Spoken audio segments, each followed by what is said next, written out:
저희가 먼저 시작하기 전에 계획 프로세스 자체가 절차상으로도 회사마다 굉장히 다양하게 가지고 있으실 텐데, 계획을 수립하는 어떤 요소, 우리가 계획을 수립할 때 중점적으로 보는 관점도 회사마다 다를 수 있을 것 같습니다.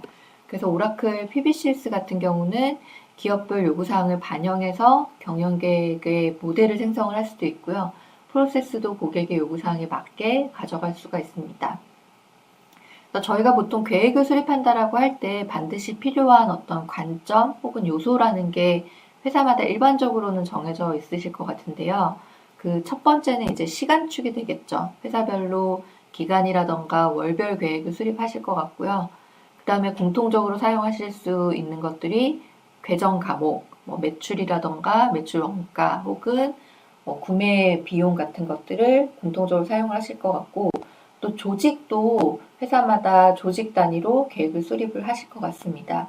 근데 그거 외에 우리 회사별로, 우리 회사는 채널이 중요하기 때문에 도매상별로 계획을 수립한다던가, 아니면 우리는 제품별로 계획을 수립하는 게 중요하다던가, 혹은 고객별로, 큰 고객별로 계획을 수립하는 게 중요하다라고 하면, 그런 계획의 차원을 고객의 요구사항에 맞게 구성을 하고, 그 차원을 베이스로 해서 각종 계획에 필요한 절차라던가 템플릿을 생성을 할 수가 있습니다. 그래서 보시면 저희가 이제 비정기업이라는 회사를 계속 하나를 예를 들어서 사용을 하고 있는데요.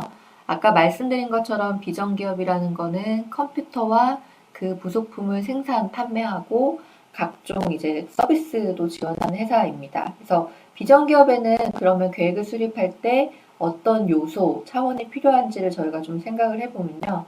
일단 계정 과목은 보통 회사들이 다 필요하시겠죠.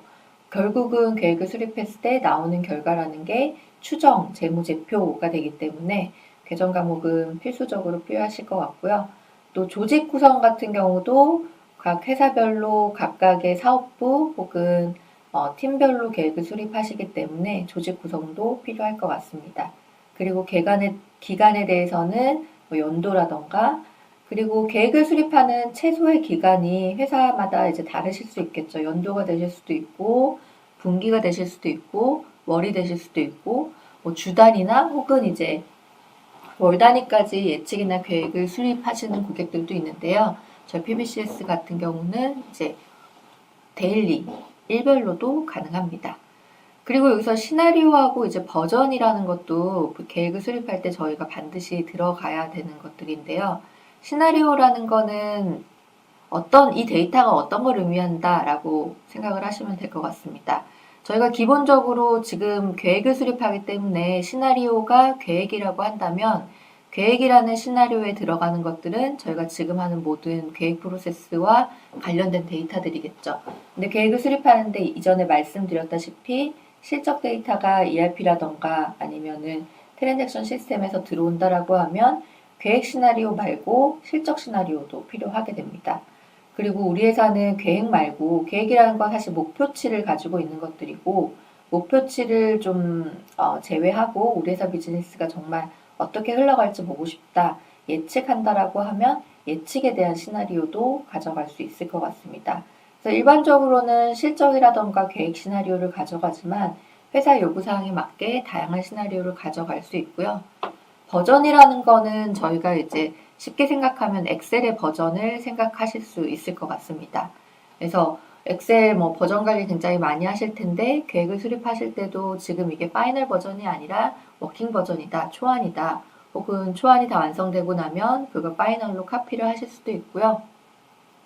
또 회사가 미래를 예측을 하거나 계획을 수립을 할 때 보통 하나의 케이스만을 가정하진 않죠. 그래서 회사가 평범하게 비즈니스를 수행했을 때는 베이스라인 버전에서는 이렇게 될 거다 예측을 할 수 있고요.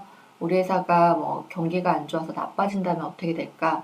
혹은 경기가 굉장히 좋아서 비즈니스가 잘 된다면 어떻게 될까? 이런 경우도 버전으로 관리할 수 있습니다. 프로덕트는 이제 고객이 추가할 수 있는 어떤 커스텀의 차원이라고 생각을 하시면 되고요.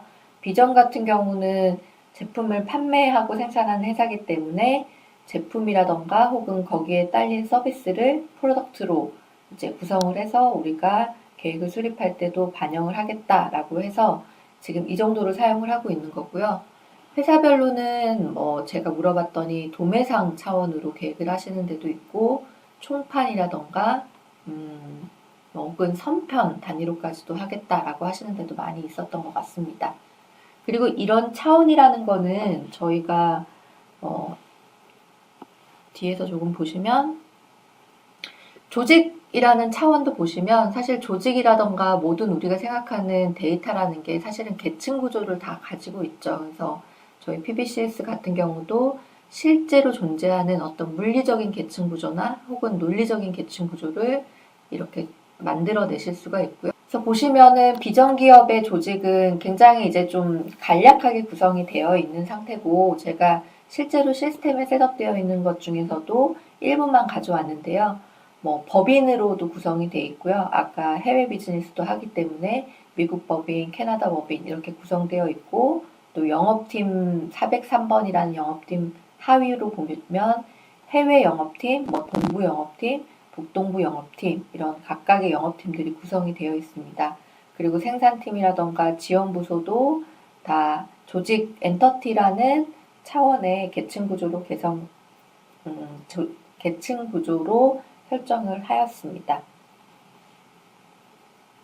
근데 보시면 예를 들어서 이런 계층 구조로 구성을 했을 때 얻을 수 있는 이점이 예를 들어서 420번 동부 영업팀에서 입력한 데이터들은 저희가 시스템적으로 자동적으로 영업팀 데이터로 롤업이 되고 영업팀 데이터로 롤업이 된 데이터들은 당연히 부서 전체로 롤업이 되는 효과를 얻으실 수 있겠죠. 그리고 아까 비전 같은 경우는 제품에 대해서도 계획을 수립하겠다라고 해서 제품이라는 게 사실 회사별로 작아도 수백 개 혹은 몇천 개, 몇만 개까지도 제품이 구성되는 경우가 많이 있기 때문에 비전 기업도 좀 대분류 위주의 제품 위주로 계획을 수립하기로 한 상태입니다. 그래서 제품 전체라는 계층 구조 하단에 컴퓨터 장비, 그 다음에 액세서리, 컴퓨터 서비스 이렇게 세분화를 했고요. 컴퓨터 장비라는 거 밑에서도 다시 제품 X, 제품 이름을 알려주기가 싫은 것 같습니다. 제품 X, 센티널 표준 노트북, 커스텀 노트북 이렇게 구성을 해놓은 상태고요. 액세서리도 큰 분류로 키보드, 소프트웨어, 모니터 이렇게 구성을 했고요.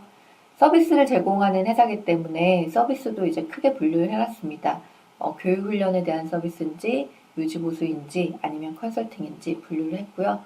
이런 어떤 비전기업의 경우 이런 차원과 계층 구조를 가지고 저희가 시나리오를 진행한다라고 생각을 해주시면 될 것 같습니다. 저 계정 과목도 한번 보고 지나갈까요? 이거는 실제로 이제 제가 시스템에 들어가서 캡처를 떠놓은 건데요. 저희가 계정 과목 같은 경우도 사실 계정 과목을 결국 더하고 빼고 계산을 해서 추정 재무제표가 나오는 거기 때문에 이거 보시는 것처럼 계정 과목도 좀 다양한 계층 구조를 가지고 계층 구조로 설정을 할 수가 있습니다. 그래서 대차대조표라던가 그 다음에 대차대조표에 들어가는 각종 요소들을 계층 구조로 구성을 해놨고요. 원하시는 대로 구성을 하실 수가 있겠죠.